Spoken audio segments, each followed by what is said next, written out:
Merci d'être avec nous et nous allons parler dans quelques instants de cette nouvelle résolution anti-Israël déposée par les Palestiniens devant la commission de l'ONU pour la politique et la décolonisation. Mais avant, un mot de la politique intérieure en Israël et nous retrouvons comme tous les lundis notre chroniqueur professeur de sciences politiques à l'Université ouverte d'Israël, Denis Charbit. Bonjour Denis. Bonjour Elana. Et merci beaucoup d'être avec nous. Alors, on va parler de ce qui se passe donc sur la scène diplomatique internationale, mais d'abord ces tractations en vue de la formation du prochain gouvernement en Israël. Netanyahou a bien reçu le mandat des mains du président Herzog. Certains éditorialistes s'interrogent et même s'impatientent, paraissent inquiets par la tournure que prend ce prochain gouvernement. En tout cas, c'est la guerre des portefeuilles ministériels à présent, Denis. Oui, effectivement, ce qui est un petit peu surprenant, en tout cas pour, je dirais, l'opinion publique israélienne, c'est que Netanyahou avait annoncé que compte tenu de l'unité profonde, et c'est vrai, ça s'est prouvé pendant pendant les élections, mais même depuis 2 ans, 3 ans même environ, de ce bloc Netanyahou autour du Likoud, du parti Chasse et du parti du judaïsme de la Torah et du sionisme religieux, on était convaincus, c'est ce que même Netanyahou avait lui-même annoncé, à savoir que le gouvernement serait formé assez vite et en tout cas il n'aurait pas besoin de disposer des 28 jours qui comptent à partir d'hier, puisque, comme vous l'avez mentionné, c'est hier que Benjamin Netanyahou a reçu pour la 6e fois dans son histoire politique le soin de former un nouveau gouvernement. Et là où on pensait qu'à cause de la cohésion idéologique, à cause, je dirais également, du sentiment d'avoir triomphé enfin après 5 élections qui ont été plus chaotiques, en tout cas au niveau des résultats, on pensait que ça irait beaucoup plus vite et vraisemblablement ce n'est pas le cas. Alors, il y a à la fois des divergences sur le plan du contenu des accords de coalition. En fait, ce que voudrait Netanyahou, c'est qu'on se mette d'accord sur des principes généraux, mais qu'on ne les détaille pas. Là où ses partenaires disent non, c'est pas comme ça que ça se passe. Les vrais engagements, on les prend dans les accords de coalition. On va pas vous donner un chèque en blanc parce qu'une fois que le chèque en blanc est donné, il est très difficile de revenir en arrière, puisque revenir en arrière voudrait dire mettre fin au gouvernement. Et donc, ça, c'est le premier objet de discorde. Par exemple, la clause de suprématie, est-ce qu'il faut en parler? Est-ce qu'il faut indiquer le nombre de députés nécessaires pour justement annuler une décision de la Cour suprême? Donc, est-ce qu'on entre dans les détails ou non? Les partis préféreraient qu'on entre dans les détails. Et puis, comme vous l'avez mentionné également, la vraie pomme de discorde, c'est les portefeuilles à distribuer. Et c'est là qu'on se rend compte, et indépendamment de ce qui se passe actuellement, de la difficulté qu'il y a à former un gouvernement, car contrairement par exemple à ce que vous connaissez en France, où le Premier ministre, nommé par le président de la République, décide en quelque sorte de l'attribution des portefeuilles, là c'est de la négociation entre les différents partis politiques, et tout cela est guidé par le rapport de force, qui est capable d'en imposer un peu plus. Et là où on se rend compte du rapport de force qui n'est pas négligeable chez les petites formations, en particulier le sionisme religieux et le parti du Chasse, c'est pas le cas du parti orthodoxe Ashkenaz Yahudut Torah, c'est que les enchères sont montées très très vite, puisque du côté du sionisme religieux, on a entendu d'abord la revendication de Ben Gvir, je veux obtenir le ministère de la police ou de la sécurité intérieure, comme on l'appelle aujourd'hui, et également de Smotrich, le numéro 1 de ce même parti, la revendication où c'est les finances, où c'est la défense. Et Derry également s'est posé la même question, ou la défense ou les finances, et vraisemblablement, il semblerait que on aille vers un poste des finances, du ministère des Finances confié à Arié Derry.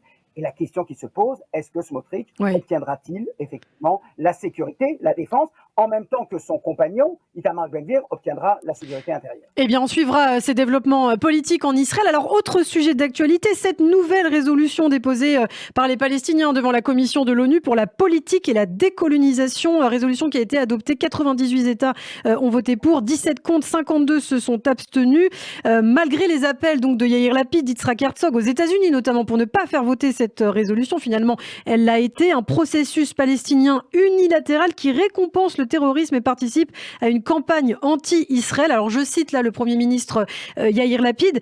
Dites-nous précisément, justement, Denis, ce que comporte, ce que stipule cette nouvelle résolution, ce qu'ont demandé les Palestiniens à l'ONU. Tout à fait. Alors, tout d'abord, il s'agit donc de s'adresser à la Cour pénale internationale Pardon, au contraire, ce n'est pas la Cour pénale internationale. À La Haye, en fait, il y a deux tribunaux. Il y a la Cour pénale internationale, c'est là où on juge de personnes qui auraient commis des crimes, etc.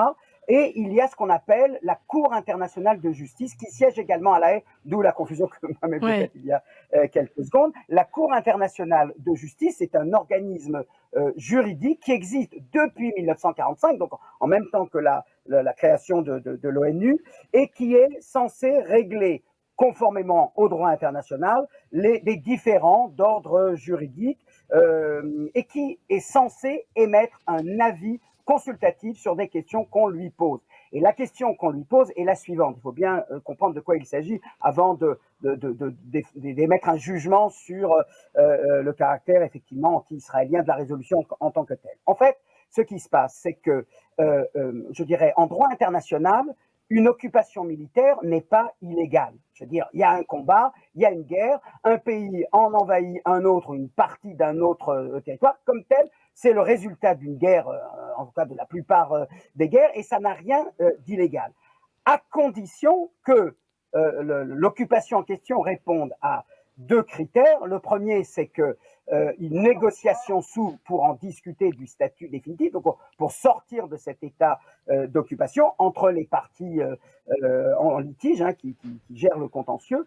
Et la deuxième chose, c'est cette occupation ne change pas le caractère, la composition démographique, le statut, le caractère juridique de la population autochtone, de la population qui vit. Or, et c'est là où il y a quelque chose effectivement qui est assez intéressant et remarquable à souligner. En fait, ce que l'ONU dit, ce que le droit international dit, c'est que oui, on peut occuper un territoire pour autant qu'une négociation s'ouvre, existe entre les parties pour effectivement arriver à un statut pacifique entre les acteurs concernés. Et ce que l'autorité palestinienne, qui effectivement a été à l'initiative de cette résolution et qui a été donc votée par cette commission de la décolonisation, ce qu'elle dit, c'est que voilà, l'occupation israélienne, qui est donc légale puisqu'elle résulte d'un conflit, eh bien, elle dure depuis trop longtemps. Non seulement elle dure depuis trop longtemps, on ne voit pas du côté israélien qu'elle est censée se terminer par une négociation. Elle met en cause le droit à l'autodétermination du peuple palestinien. Et donc, ce que demande l'autorité palestinienne, c'est un avis consultatif de cette Cour internationale de justice. Est-ce que, et c'est bien sûr, alors c'est l'Assemblée générale qui devra voter, devra confirmer le vote de cette commission, donc il y a une étape intermédiaire. Il est vraisemblable que l'Assemblée générale votera cette résolution et ce sera alors à la Cour internationale de justice de répondre si oui ou non on est dans un état ou dans une situation, plus exactement, dans une situation où l'occupation devient définitive. Alors, pourquoi je souris un petit peu? Parce que, en fait, la position israélienne officielle actuellement consisterait à dire mais pas du tout, nous n'avons pas du tout l'intention d'occuper définitivement le territoire et non plus de l'annexer. J'aimerais bien voir Netanyahou dire publiquement nous n'entendons pas annexer, nous entendons bien revenir à une négociation. Là, ce sur quoi s'appuie l'autorité palestinienne, eh bien, c'est que depuis 2014, il n'y a pas de négociation. Et c'est que la population juive augmente, le nombre des implantations augmente. Il y a des intentions d'annexion, en tout cas de la part du futur gouvernement. Et dans ce contexte politique, je dirais presque idéologique, il pourrait être beaucoup plus facile pour la Cour internationale de justice d'estimer que cette occupation qui a commencé en 67 est perçue du point de vue israélien comme définitive. Et donc, à ce moment-là, c'est vrai que ça pourrait avoir des conséquences assez dramatiques puisque on va dire que le consensus international, c'est de dire, OK, vous faites des choses qui sont peut-être contraires au droit, mais vous admettez que cette occupation devra aboutir à une négociation. C'est là où il était peut-être plus facile à Yair Lapid d'attaquer cette résolution. Il le sera peut-être beaucoup plus pour le prochain gouvernement, surtout si Bezalel Smotrich est ministre de la Défense. Je relis les deux sujets de ce matin. Oui, justement. Parce que vous ne lui ferez pas dire que l'occupation est une occupation et qu'elle est censée être provisoire et se terminer par un retrait israélien. Et oui, certains diplomates...